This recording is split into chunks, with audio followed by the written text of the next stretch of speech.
My helicopter at about 3:50 in the morning was coming in on a target. We're about 3 minutes out, and then as we come down from 1,000 feet down to about 50, the pilot made an error and ran us straight into the ground. 4 fatalities, 3 Australian, 1 American, and then multiple injuries. Everybody pretty much got a broken neck or a broken back sort of thing. Okay, we're here at the Ovolo Hotel down at Woolloomooloo. Peter Rudland's here with me. You've got this show business stuff down pat, don't you? Sometimes. I'm getting better. So just talk us through initially what you did in the military. So I joined the Army in 1989, so about 28, 29 years ago now. My first trip was to Cambodia in '93, and then after that I did the bombing campaign in, I think that was '97 in Iraq. There was an East Timor in there, and then back to Iraq. I did an exchange with British forces in 2003 and deployed with them to Iraq for the war. And then after that, I think there was a Timor-Leste, because Timor had changed over. Fast forward to your last deployment, it was in Afghanistan. Where were you? What were you doing? So I was in TK. Carrying cot? Yeah, just a planned rotation. I think it was supposed to be about 4 months there. And we were just basically supporting coalition forces with, engagements in those areas.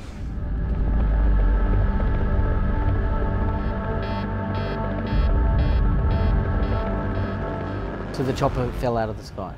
I can just remember literally, a second before we crashed, I spun around to look out of the doorway or the aperture. I put my night vision goggles down, I looked outside and the ground was just there.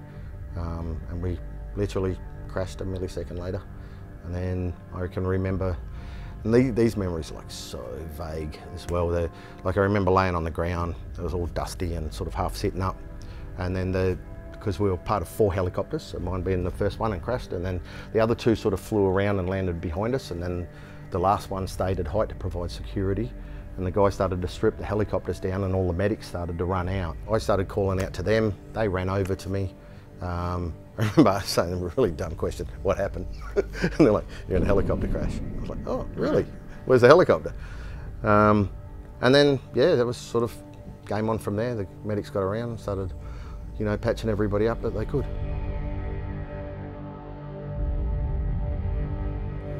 I got ankle injury to the right leg. I broke the right leg below the knee. My rifle embedded in my leg. I broke my pelvis, most of the ribs on the right side, all of my lumbar and thoracic in multiple locations, and I'm fused spinal. I broke the right arm, the right side of my face, so eye socket, cheekbone, and the nose. Bit of damage to the kidney, liver, and then on the other side, I broke the kneecap on the left side. Lost all the cartilage on the shoulders. I think I thought initially the Taliban had got me, but I'm going, this doesn't make any sense. Like I'm in hospital, it's clean and all this sort of stuff. And there was just so many weird stuff going on in my head. So my first thought was, that's it, I'm out of here. So I pulled all the tubes out, and I mean all the tubes out, not real good. And then I fell out of the bed, and then I started sort of like trying to crawl down a hallway, and I couldn't work out why, nothing was working. There was immense pain everywhere. And then a nurse screamed, and then a doctor yelled out, don't touch him. And he just came over and said, good night, little fella. Syringe in the back, and I went to sleep. And then I woke up, a couple of days later. Did they tell you then about the fatalities? Yeah.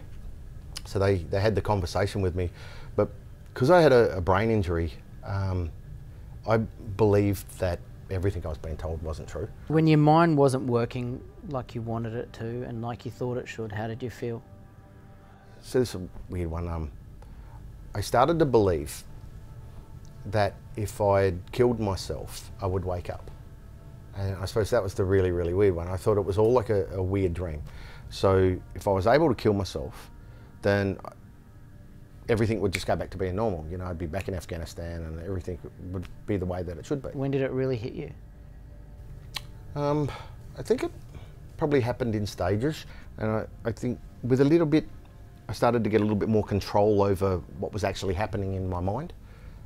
So yeah, I think I just sort of got it in time.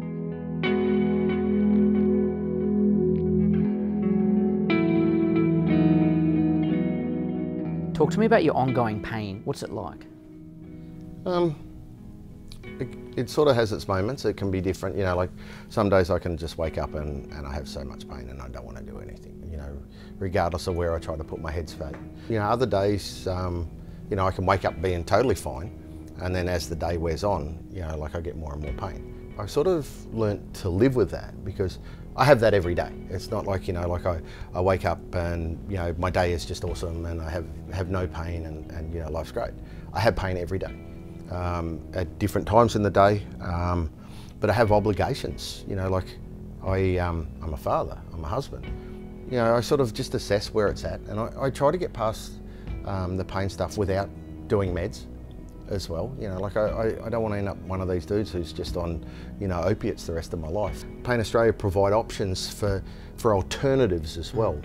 So those alternatives, you know, again, are, you know, looking at the way that you see your injuries, looking at the way you see your pain, looking at the things that can cause more pain. You know, by doing all of those little things, you don't need to be taking, you know, large amounts of opiates, which are, you know, they're harmful for you. So learning about how to deal with your injury and looking at the steps to take. If I start off my day and I do have a lot of pain, you know, I drag myself out of bed and I do my responsibilities, you know, give the kids their breakfast, get them ready for school or whatever they're doing. You know, and keeping myself occupied and you know, having an importance, you know, having a role really helps with that a lot. Like the pain is always there, you know, you can think about other things, but you're still going to have pain. But it just doesn't seem to affect you as much if you apply yourself mentally. The right approach goes a long way. You say apply yourself mentally, but some people that might not be that easy. We all have the same resilience, but again, some people don't apply it. If you sit back and you have a look at yourself and you say, what do I want to achieve? You know, it doesn't have to be big steps, it can be little steps. You know, and as you achieve those little ones and you keep nodding away, you know, your days get bigger and brighter. And like as far as like pain goes, like I have a shitload of pain all of the time. If I sat there and thought, you know, like I'm not going to do this, I would never get to do anything. You only have one life. And you know, if you want to spend all day of it, you know, sitting on a lounge looking at TV, feeling sorry for yourself, you know, it's probably not the right thought. You know, if you embrace it, you accept it, and make the appropriate steps, or take the appropriate steps, life gets a whole lot better real quick. You're a strong bloke. I mean, obviously, to have served that many deployments overseas, to be in a chopper accident. What about people that aren't as strong as you, that might need more help? Is the help there? I think so. I think the help's really there. I think the system is set up to help individuals who need it. You know, and then there's so many organisations out there, you know, there's hundreds of them now who all, you know, have all got the right ideas. They want to help and they want to be a part of it. I think RSL are amazing. You know, they've really stepped up in this space to help, and I mean, they've been doing it for 100 years. And they provide a lot of options. Legacy will always be outstanding. You know, they always do a hell of a lot. You have lived an extraordinary life, but I know from people that I know that serve in the military that they've struggled to admit when they've had to ask for help. Yeah, I get that, but I think that we're changing a little bit now, and I think that so many people are very forward to say, how you doing? You know, are you okay? You know, there's so many things out there, and again, you know, organisations that are in this space trying to help. Gone are the days where, you know, people are, you know, harden up, get over it, you know, that's all gone. You know, guys are out there, you know, you're all right. If you're not, say something. And I think that's probably changing minds. I think the stigma days are gone. What sort of things can you suggest that might help someone through a dark day? Little tiny things, as far as, you know, go somewhere you like being. You know, sit down by the river, throw a fishing line in. You know, whatever brings you pleasure is going to help your, you know, headspace.